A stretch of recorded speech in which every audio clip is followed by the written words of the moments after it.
Chef Edward Lee is joining us now. We are here to talk about all kinds of things. I mean, you were on Top Chef Finale. You just won a James Beard Award, but we're talking about your beautiful new book, Bourbon Land. Thank you so much for joining us. Thank you for having me. So I want to ask you, it's pretty obvious what the book is about, bourbon.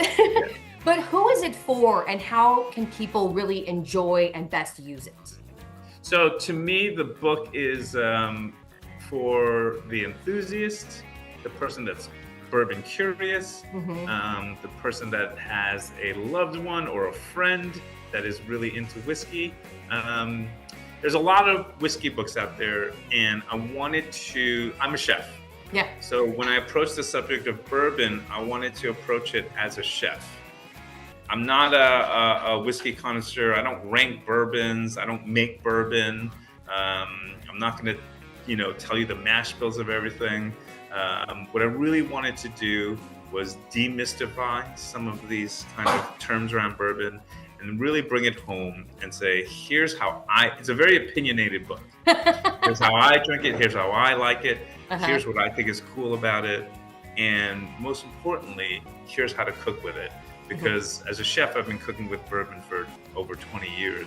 And I often find that there are a lot of bourbon cookbooks out there. They're sort of limited in their scope. It's usually desserts or grilling, and it's not, for lack of a better word, a lot of the bourbon recipes out there are masculine. You know what I mean? It's like grilling, barbecue, and all.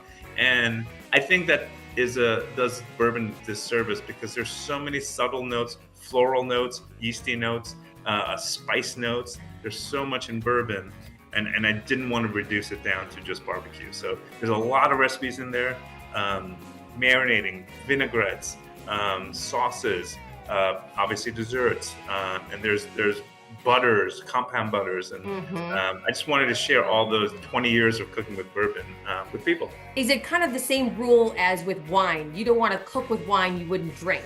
You don't want to cook with bourbon you wouldn't drink. Would you follow that same rule? Exact same rule. The two big differences between bourbon and wine is bourbon has a lot more alcohol than wine does. So you really have to be careful about cooking down your bourbon, cooking off the ethanol before you use it, or else it'll give you that sort of choking, stinging effect. Now, on desserts, I like to use a little bit of raw just because you like a little of that sting. Yeah. But for savory purposes, you want to cook it off. Bourbon will ignite, so be careful. Do not put your eyes over the pot and look at it, because I have singed my eyebrows off and it takes a long time to grow back. They look good now, though. Thank you. And then the other big difference is that, bourbon is a grain, whereas wine is a fruit. So just different apple, you're going to get obviously different flavors of it. But yeah, general rule, I always say cook with a bourbon that you're going to drink, but don't break the bank.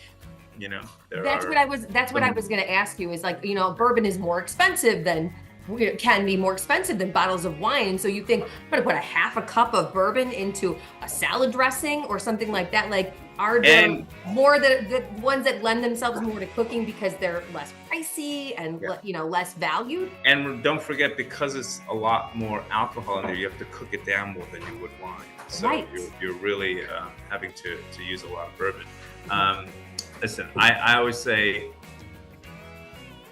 don't go with the cheapest bourbon. Don't go with the $8 bourbon, but don't cook with a $50 bourbon either, because you're going to lose a lot of it. And also, the reason a bourbon is $50 is because it's usually because it's rare, hard to get, but it's also there's a lot of layers and nuance. Anytime you add heat to that, you're going to lose a little bit of that subtlety. So go with a good $27, $28 bourbon, and you can't go wrong. That's good. I love that. You did mention that it is obviously boozier than, say, wine. Are there ways that people might kind of dabble in drinking bourbon in the way that there's like spritzers or things of that nature? Or is it really like blasphemous to do that to a good... No. And so I think the one thing I talk about a lot is that bourbon culture, rooted in Kentucky, started in Kentucky, unlike wine, unlike Scotch or cognac or brandy, has a very, very loose, accepting, just a more fun culture that is less about rules and more about enjoying it. So there's no, even the master distillers who spent their life devoted to this craft, their answer is always drink it how you want it.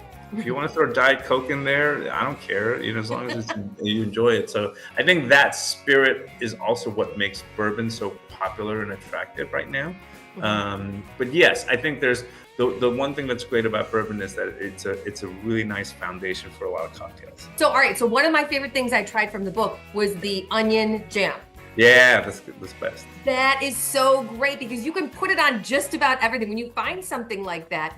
So of the 50 some recipes in this book, what are some of the ones that you think either will surprise people or are something that they'll go back to over and over again? So there's one that I actually make at home all the time, and it's the roasted sweet potato with the bourbon and miso butter. You can melt it over fish, you can melt it over roasted vegetables. There's so many ways to use it. You can melt it over a steak. So that's one of my favorite recipes because it's also really simple. It's a great one to start with. Chef Edward Lee, thank you so much for joining us.